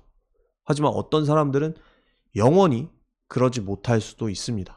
고통받기 싫어서 잠시 뉘우친 척은 할 수 있겠지만 신을 속일 수는 없는 법이죠. 만약 뼛속까지 반성하고 뉘우치는 것이 지옥에서 나가는 조건이라면 그것을 달성하지 못할 고집스러운 사람들은 생각보다 많아 보입니다. 원래 질문으로 돌아가 보겠습니다. 사랑의 신이라면서 어떻게 사람을 지옥에 보낼 수 있는가? 가장 간단한 답은 이렇습니다. 지옥은 하나님이 보내는 곳이 아니라 천국의 가치관을 받아들이고 살지 않는 사람들이 스스로 있기를 원하는 곳입니다. 오히려 하나님은 사랑의 신이기 때문에 그들을 강제로 막거나 강제로 데려오지 않습니다. 바깥 세상이 위험하다고 자녀를 집에 감금하는 부모는 끔찍한 부모일 겁니다. 이것처럼 하나님도 사람을 천국에 강제로 묶어두려 하지 않습니다. 기독교의 지옥 교리를 비판하는 밈 중에 이런 게 있습니다. 만약 기독교가 사실이라면 천국에는 맨날 찬양만 하는 멍청이들만 모여있을 거 아니냐? 반면 지옥에는 온갖 철학자와 과학자들이 모여서 거기다가 문명을 발전시킬 거야. 그래서 지옥에 가는 게 더 이득이야. 이런 밈입니다. 저는 근데 이게 농담이 아니라 진짜일 수도 있다고 생각을 합니다. 충분히 지옥에서 문명을 발전시킬 수도 있겠죠. 다만 사랑의 원천인 예수님이 거기에 머물지 않을 테니까 거기 있는 사람들이 서로를 사랑할 수는 없을 거라고 봅니다. 그럼에도 이게 좋다면서 발전 최고라면서 꾸역꾸역 남아있는 사람들이 있겠죠. 그 모임이 곧 지옥의 본질일지도 모릅니다. 지옥의 문은 안에서 잠겨있다. C.S. 루이스가 지옥의 특성을 묘사한 말입니다. 그들은 언제든 지옥을 나갈 수도 있지만 나가지 않습니다. 하나님에게 용서를 구할 생각이 없어서 그런 거겠죠. 그렇다면 사실 하나님도 별 수가 없습니다. 용서가 필요하다고 생각하지 않는 사람을 용서할 방법은 없기 때문입니다. 그렇다고 이 사람들을 강제로 천국에 데려갈 수도 없습니다. 그 사람들은 하나님을 싫어하기 때문에 가까이 있고 싶어 하지 않아요. 그렇다면 그냥 귀찮게 하지 말고 내버려둬 라고 말할 수도 있습니다. 그 내버려 두는 게 곧 지옥이라는 겁니다. 여기서 여러분을 가장 기분 나쁘게 할 만한 전도라는 컨셉에 대해서 얘기를 해보겠습니다. 사실 기독교인들이 어떤 구원관을 믿었든 전도만 하지 않았으면 딱히 이렇게까지 욕을 먹을 필요가 없었을 거예요.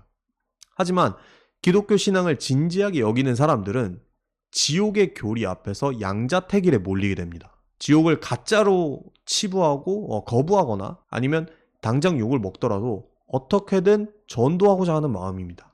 이게 이해가 안 가실 수도 있다고 생각해요. 근데 둘 다 동일하게 선한 마음입니다. 사람들이 지옥에 안 갔으면 하는 그런 간절한 마음이기 때문이에요. 아마 여러분은 지옥에 대한 교리를 과감히 버리는 편이 인격적으로 더 훌륭한 기독교인이라고 생각할지도 모릅니다. 하지만 이거는 인격의 성숙도와는 전혀 별개입니다. 그냥 성경 해석에 대한 생각이 다른 것 뿐이에요.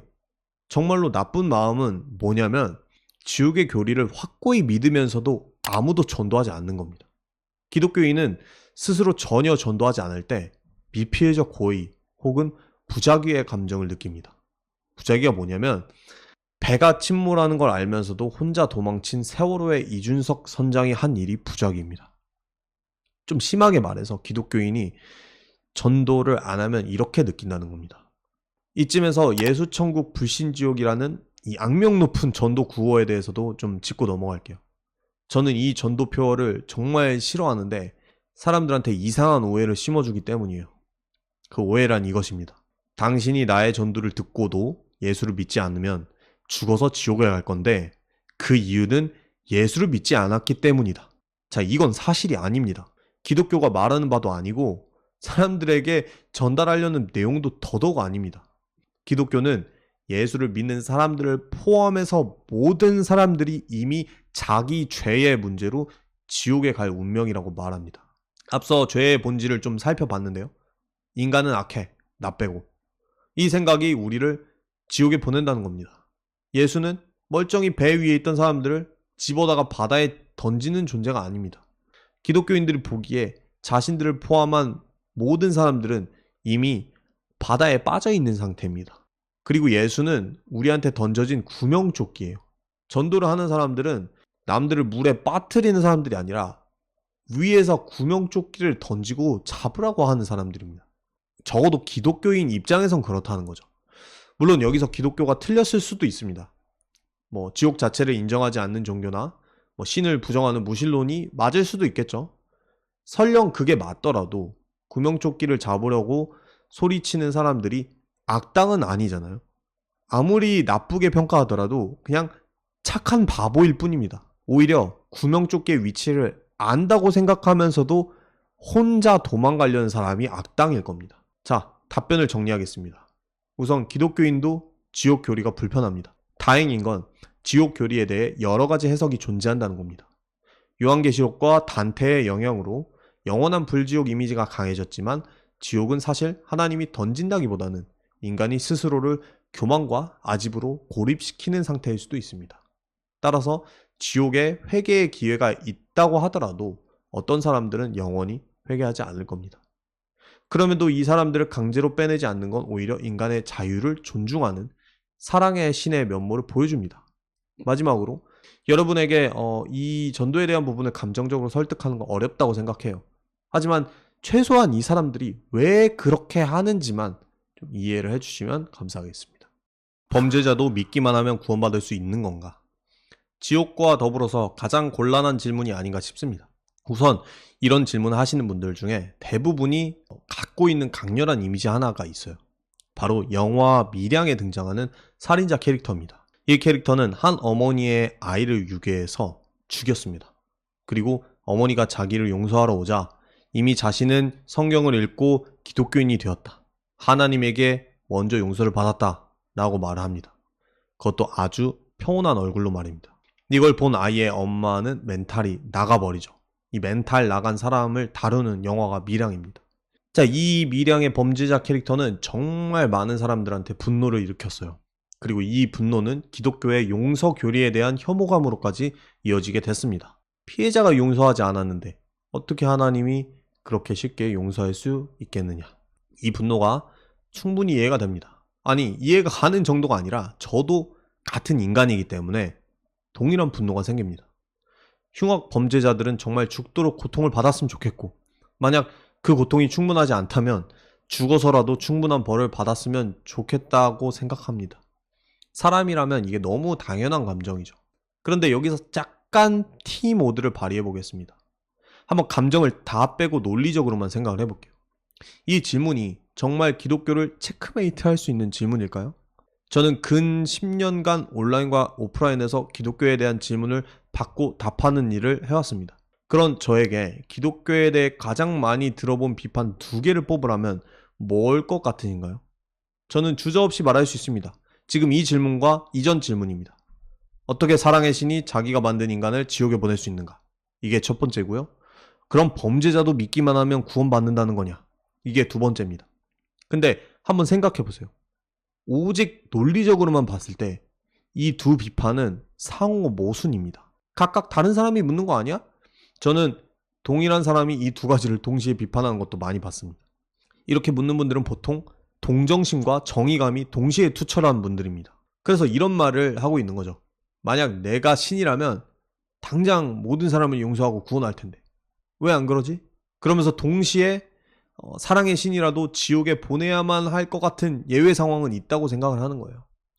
일단 뭐 히틀러 쳐내고 조두순 쳐내고 살인자들 다 쳐내고 그러다 보면은 이 커트라인이 점점 내려오겠죠. 나한테 큰 모욕감을 준 상사도 쳐내고 바람핀 전 애인도 쳐내고 그러고 싶어지는 거죠.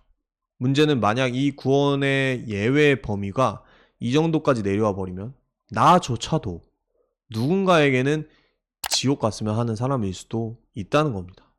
여기서 성경이 말하려는 이 핵심 주장이 나옵니다. 이 예외의 범위가 넓어지고 하다 보면 결국 모든 사람이 된다는 겁니다. 물론 당연히 이 법 앞에서는 사람들끼리 큰 차이가 있겠죠. 우리가 어떻게 조두순과 같은 사람이겠습니까? 대부분의 사람들은 평범하게 살면서 크게 법을 어기지 않고 살아갑니다. 그런데 모든 사람의 마음을 꿰뚫는 신이 보았을 때는 사실 큰 차이가 없다는 겁니다.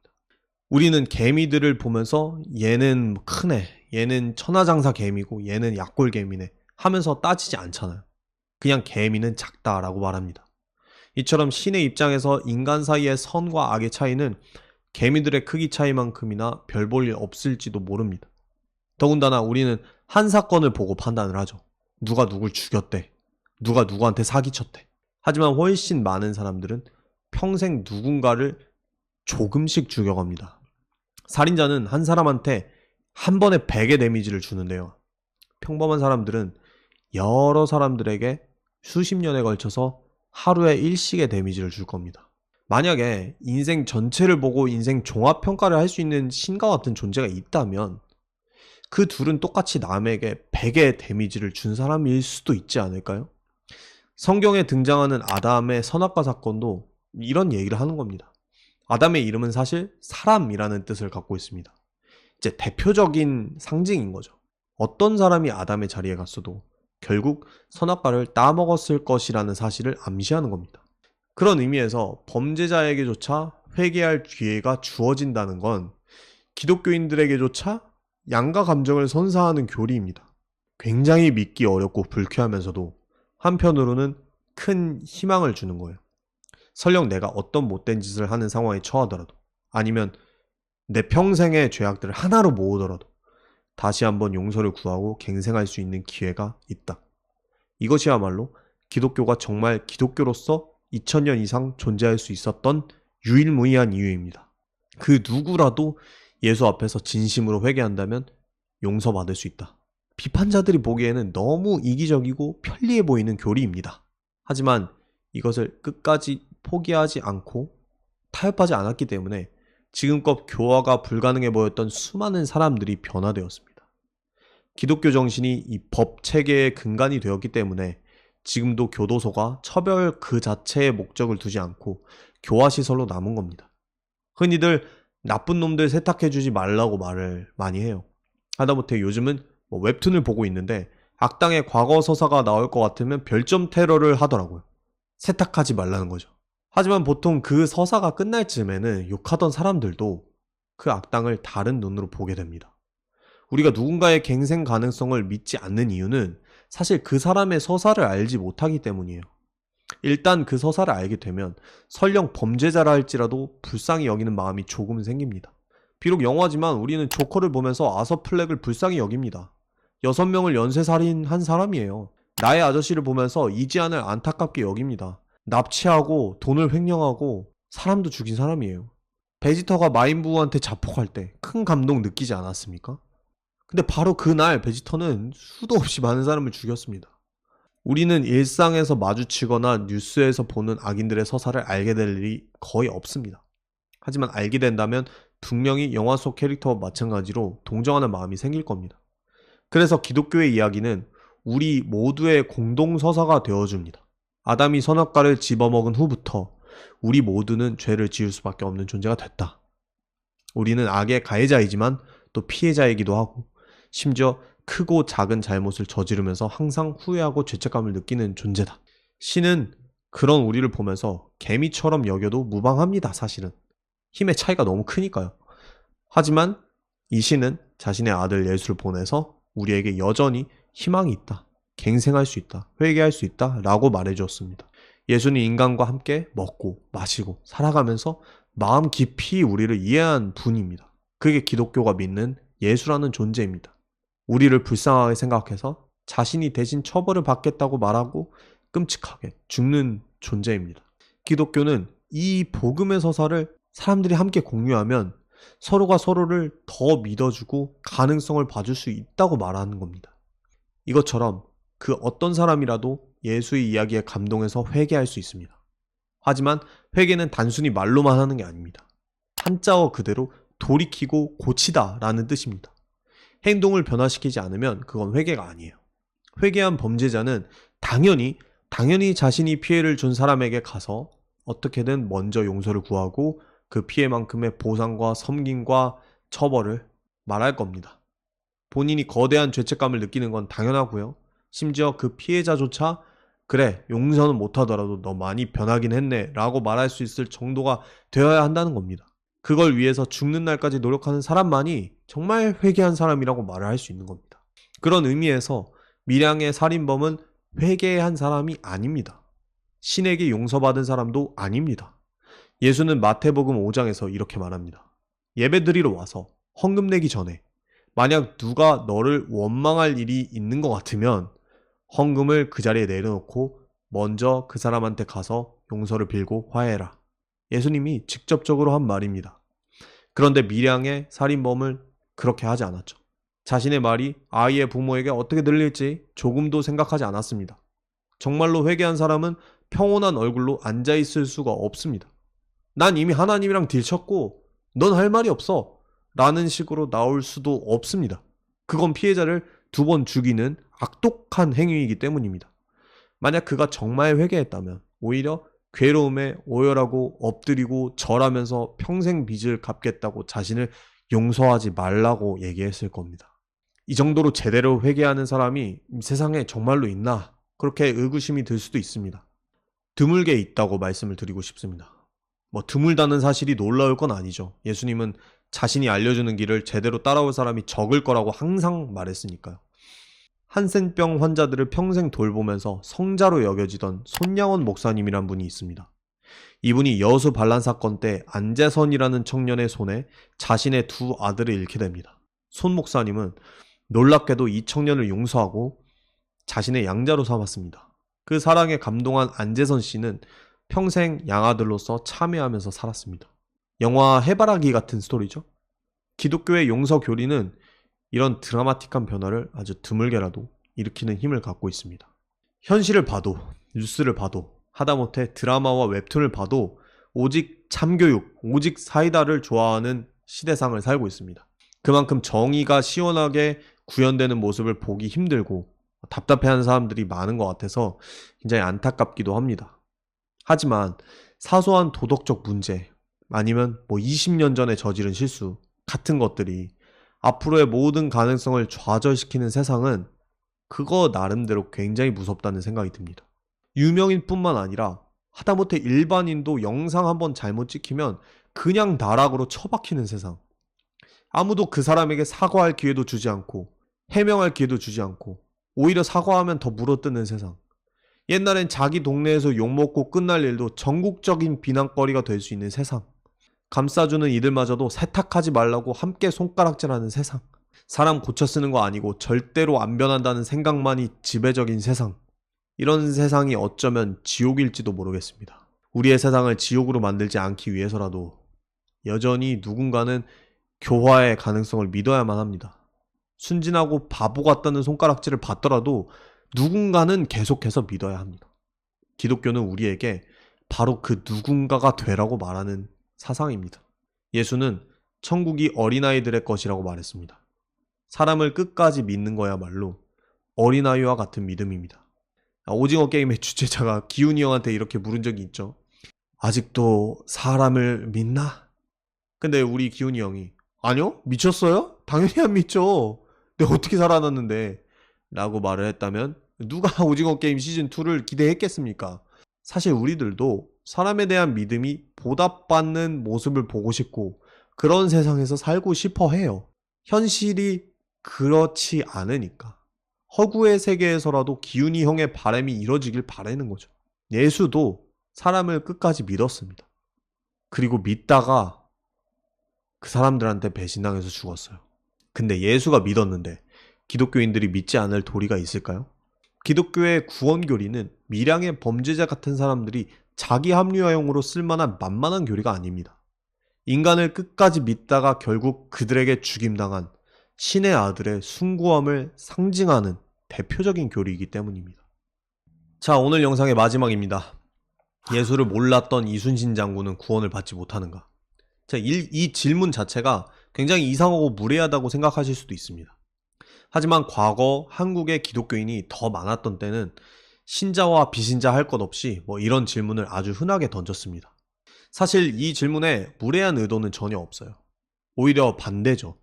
아무리 내가 기독교의 구원을 믿는 사람이라지만 구국의 영웅이 단순히 시대를 잘못하고 나서 지옥에 간다는 게 도저히 받아들여지지 않는 거예요. 그래서 하는 질문입니다. 자, 그렇다면 답은 뭘까요? 짧게 말하면 모른다입니다. 뭐야, 그딴 소리 하려고 어그로 끌었어? 아닙니다. 이순신 장군 개인에 대해서는 모른다는 겁니다. 사실 장군님 뿐만 아니라 그 누구에 대해서도 확실한 구원 여부는 사람이 알 길이 없습니다. 하지만 여기서 질문을 넓혀서 예수에 대해 들어볼 기회가 없던 사람들에 대해서는 말할 수 있습니다. 성경에 써 있으니까요. 성경은 자연과 양심을 통해서도 하나님을 알 수 있다고 말합니다. 자연을 통해서 그 너머의 신성을 느끼고 양심을 통해서 옳고 그름과 신의 성품을 알 수 있다는 것이죠. 자세히 인용하지는 않겠지만 신약 성경의 로마서 초반부에 근거한 이야기입니다. 이 로마서를 쓴 바울이라는 사람은 이 두 가지 계시들에 대해서 적절히 반응하면 예수를 모르는 사람들도 공정한 평가를 받을 수 있다고 말합니다. 자, 문제는 이런 식으로 구원을 받을 사람이 많겠느냐는 겁니다. 안타깝게도 바울은 이 가능성을 긍정적인 어조로 말하지 않습니다. 예수를 몰랐던 조상이나 원주민 부족들에 대해서 야, 이제 걱정을 덜어놔, 이런 목적으로 글을 쓰는 게 아니라는 거죠. 오히려 이렇게 말하는 겁니다. 자연과 양심을 통한 방법이 굉장히 불확실하기 때문에 확실한 방법인 예수의 복음을 전해야 한다. 이것이 바울이 말하려는 전체 맥락입니다. 그래서 그 복음이란 걸 못 들은 사람은 뭐냐고. 자, 이렇게 물을 수 있죠. 말씀드린 대로 성경은 분명히 이들에게도 구원의 가능성이 있다고 말합니다. 심지어 구약의 등장인물들을 생각해보면 예수를 본 적도 들은 적도 없잖아요. 그럼 이렇게 생각할 수도 있습니다. 그럼 주어진 양심에 따라서 착하게 살면 되겠네? 정말 만에 하나 기독교가 진짜라고 해도 꼭 믿을 필요까지는 없겠네? 하지만 이런 분들을 위해서 바울은 이어지는 장에서 폭탄 선언을 합니다. 의인은 없다. 하나도 없다. 깨닫는 자도 없다. 선을 행하는 사람은 한 명도 없다. 만약 사람의 깊은 마음속까지 모두 읽을 수 있는 신이 있다면 최소한 그 신 앞에서는 정말 선한 사람이 없다는 게 기독교의 기본 전제입니다. 설령 이순신 장군처럼 엄청난 영웅이라 해도 말입니다. 그렇다면 예수를 모르고도 구원을 받는 사람이란 건 도대체 어떤 사람들일까요? 진짜로 선한 사람은 한 명도 없다면서요. 예수의 복음을 들어본 사람과 조건이 똑같다고 생각합니다. 자신이 정말로 부족한 사람이고 어떤 신적인 존재의 도움이 필요하다. 이 사실을 겸허히 인정하고 회개하는 사람입니다. 그렇다면 이순신 장군이나 지나가는 조선 사람 1이나 조건이 똑같네요. 제가 좋아하는 C.S. 루이스는 회개는 역설적으로 착한 사람만이 할 수 있다고 말합니다. 악해질수록 회개의 필요성은 커지지만 회개할 능력은 없어지기 때문이에요. 그래서 자신의 양심에 따라서 최대한 선해지려 노력할수록 더 겸손해질 확률이 높습니다. 이것처럼 세상에 의인은 없어도 겸손한 사람들은 있습니다. 윤동주 시인의 시처럼 하늘을 우러러 한 점 부끄럼 없기를 바라는 사람은 잎새 하나에도 괴로워하는 법입니다. 이순신 장군님은 스스로에게 매우 엄격했던 분으로 유명합니다. 오죽하면 이순신에게 가장 비판적인 문서는 난중일기라는 말이 있을 정도니까요. 과연 장군님은 자신이 알고 있던 신, 아니면 힘, 운명, 뭐가 됐든 어떤 초월적 존재에게 회개하고 구원을 구했을까요? 저는 자세한 건 알 수 없습니다. 하지만 그러셨을 거라고 생각합니다. 만약 그랬다면 예수가 십자가에서 베푼 구원은 현재와 미래뿐 아니라 과거까지 미쳐서 그분에게 닿았을 겁니다. 이건 뭐 이런 상황이랑 비슷합니다. 어느 날 집에 있는데 갑자기 편지가 도착하는 거예요. 그 편지에는 내가 존재하는지도 몰랐던 부자 삼촌의 상속자가 되었다고 적혀 있는 거죠. 처음엔 사기라고 생각했지만 결국 진짜라는 게 밝혀졌습니다. 어떤 기분일까요?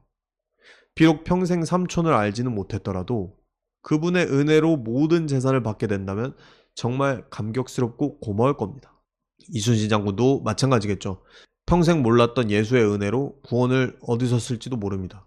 그분의 선하고 영웅적인 면모는 존경받아 마땅하지만 그것이 기독교적인 구원의 조건은 아닙니다. 오히려 자신에게 엄격하고 항상 겸손하셨던 그 성품이야말로 기독교의 제자도와 깊이 공명합니다. 자, 오늘은 9가지 질문에 대해 나눠봤는데요. 다음 시간에는 또 나머지 9가지 한번 살펴보도록 하겠습니다. 자, 목록을 띄워드릴 테니까 이것들이 궁금하시다면은 구독을 하시고 다음에 영상이 올라왔을 때 봐주시길 바라겠습니다. 자, 여러분들이 길이를 보시면 알겠지만 이걸 준비하는 게 굉장히 힘들었습니다. 그래서 다음 영상도 시간이 좀 걸릴 것 같은데요. 그래도 기다려 주시고 댓글도 많이 남겨주시길 바라겠습니다. 감사합니다.